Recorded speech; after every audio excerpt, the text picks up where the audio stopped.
Welcome to the Miller Report, Real Clear Journalism. I'm Maggie Miller. We're seeing a federal discussion play out regarding our energy future.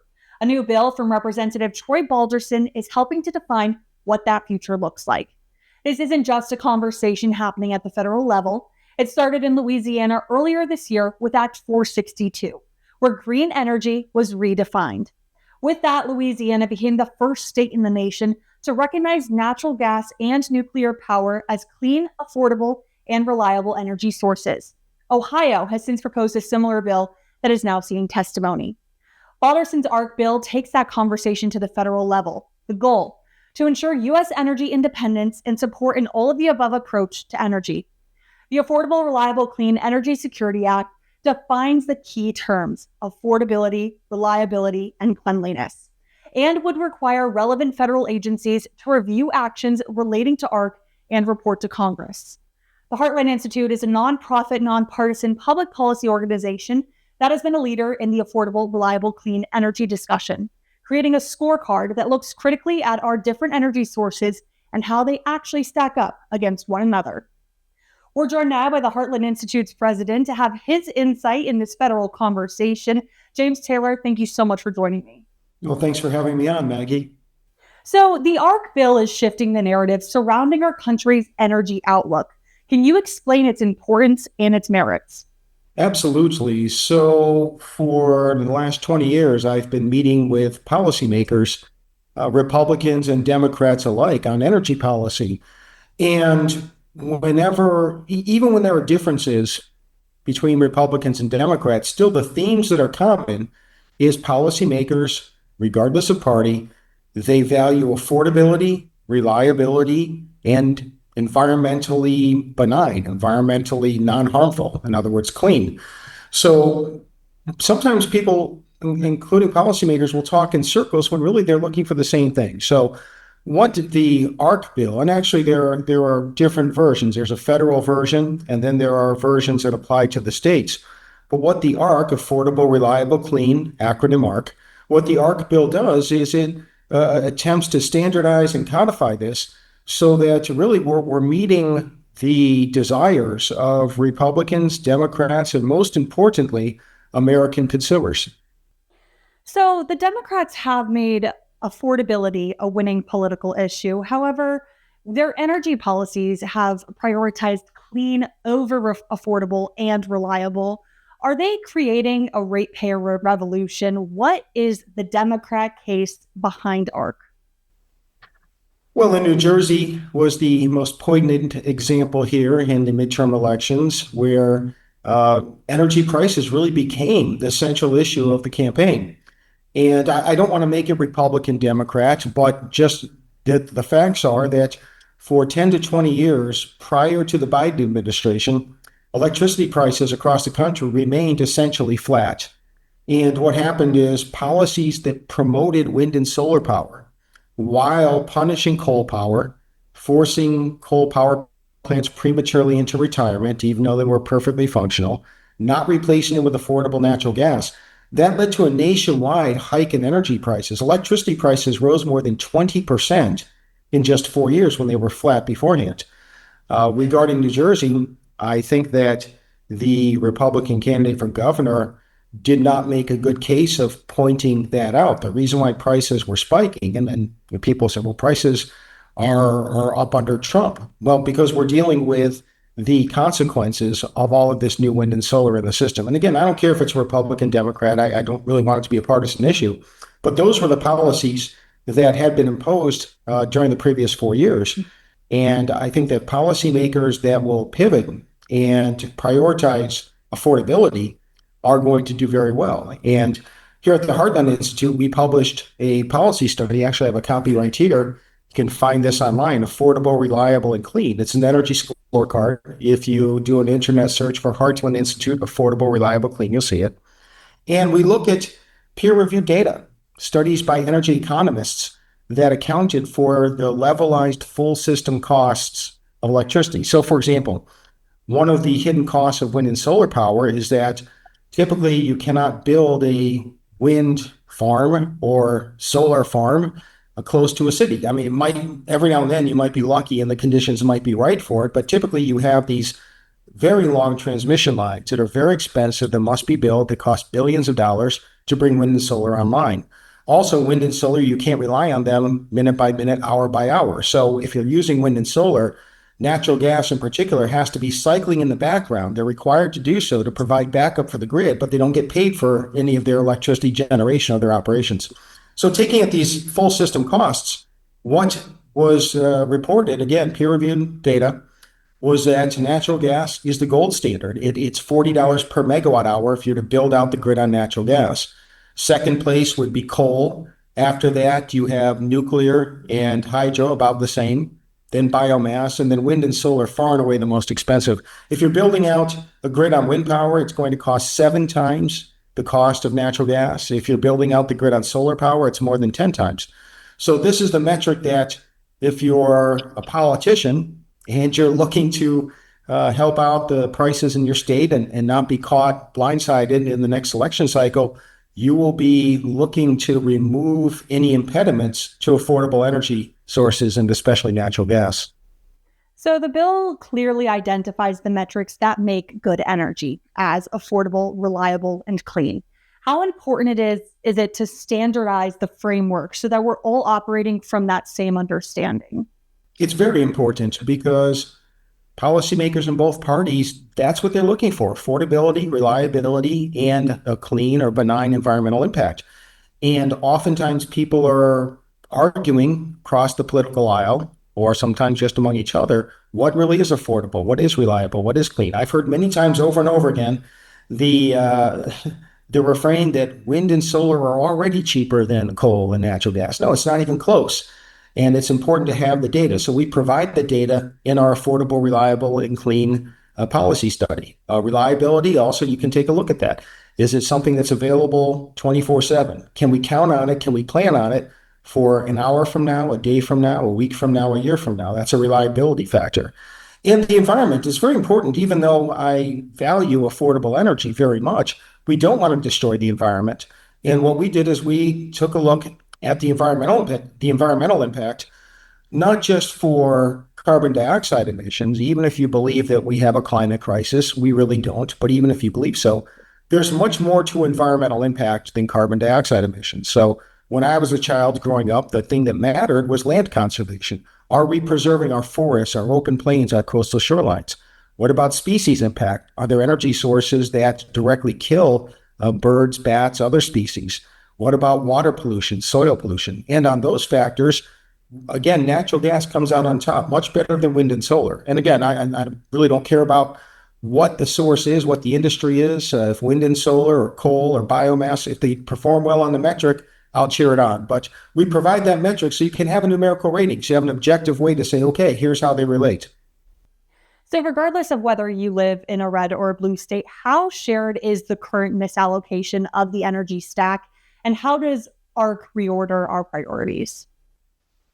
Yeah, the misallocation is widespread. So back in the mid to late 2000s, really between 2008, 2010, 2012, a number of states enacted laws, renewable power mandates, that dictated that a certain percentage of the electricity mix must come from, and they defined it to be essentially wind and solar.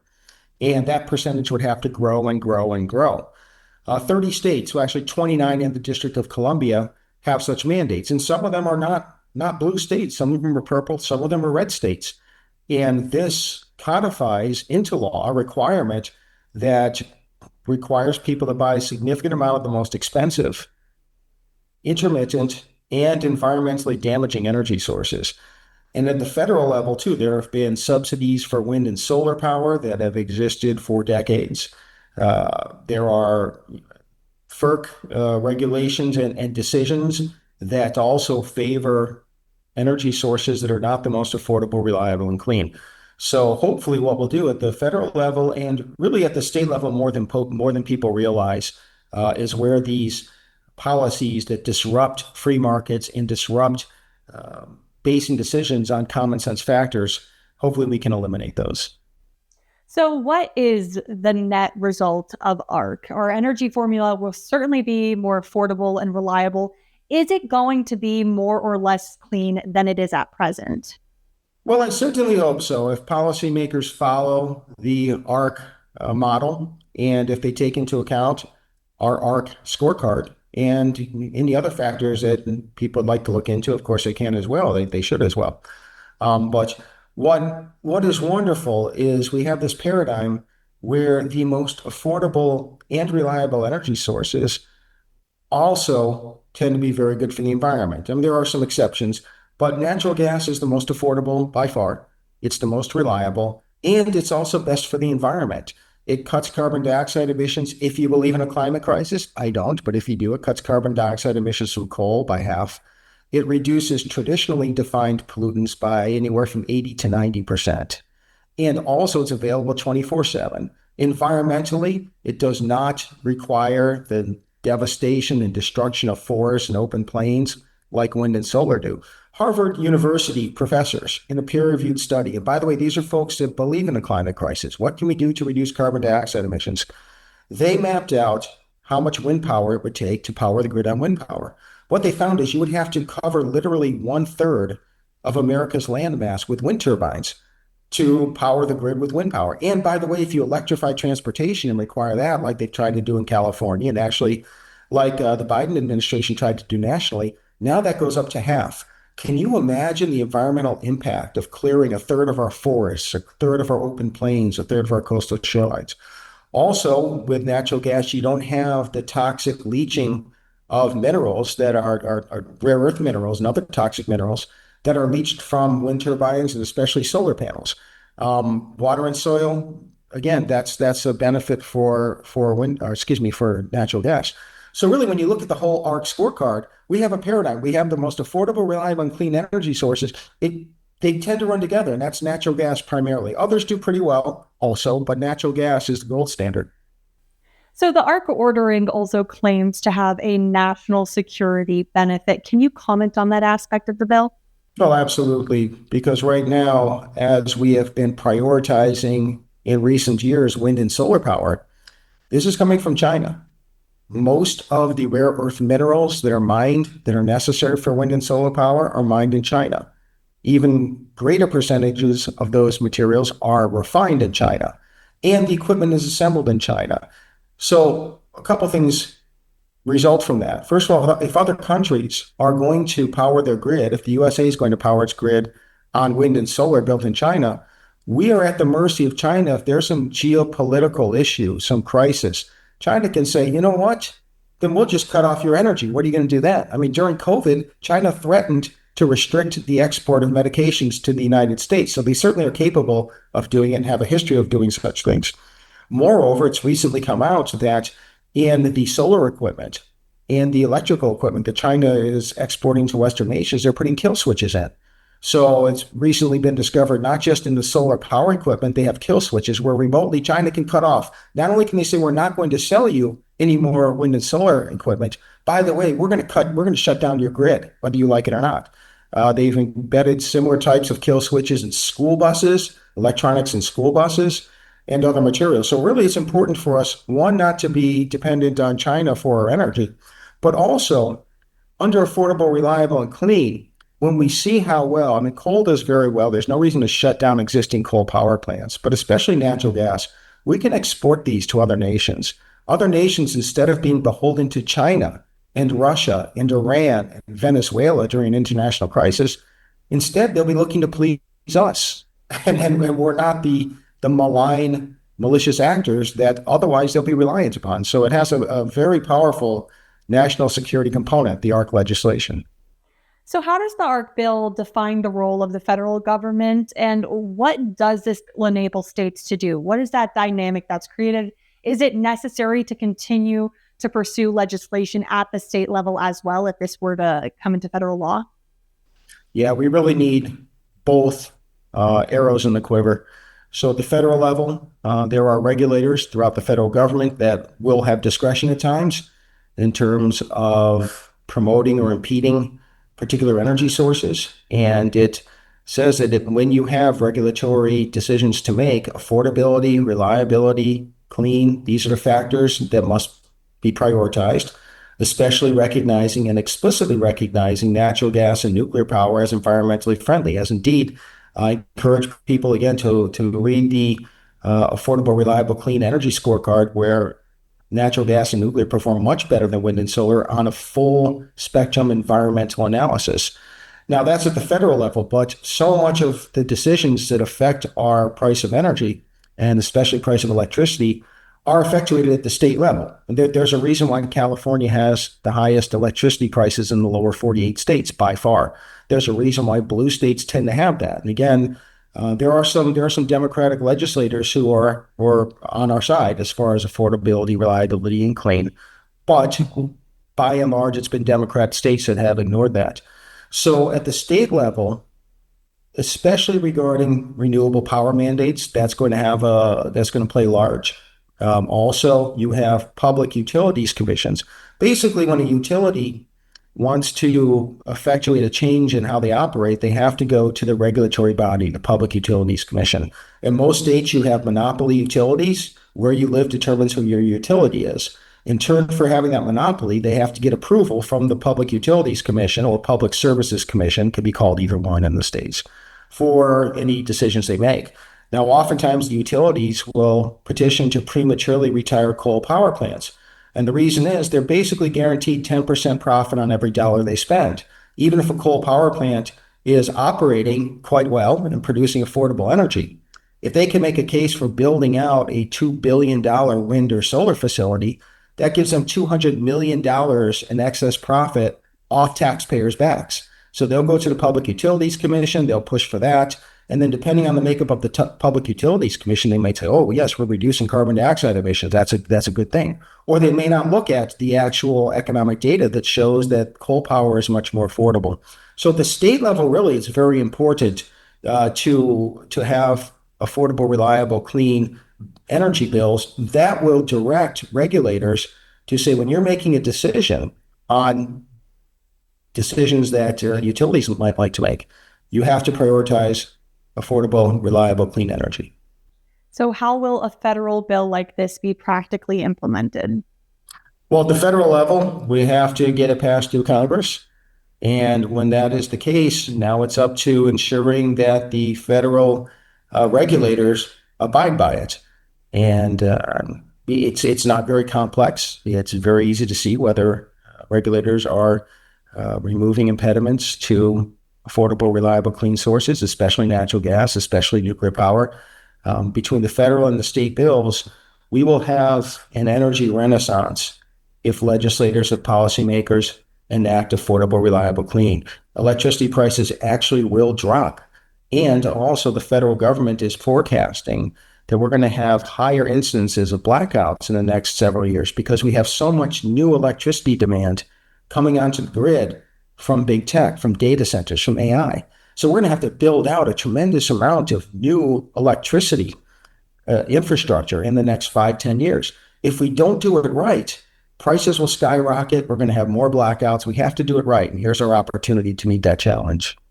We have such an increased energy demand that is coming in the future for our nation. What would you say to those who are hesitant to embrace the ARC framework? Well, I think that most people, they do embrace the notion of affordability, reliability, and benign environmental impact. I've never had pushback on that idea. It's a matter of people sometimes having misconceptions about what energy sources are affordable or are reliable or are clean. Sometimes I'll get pushback. Well, wind and solar power, and your scorecard, they perform poorly because the wind is intermittent, cloud cover comes and goes, but we can use batteries.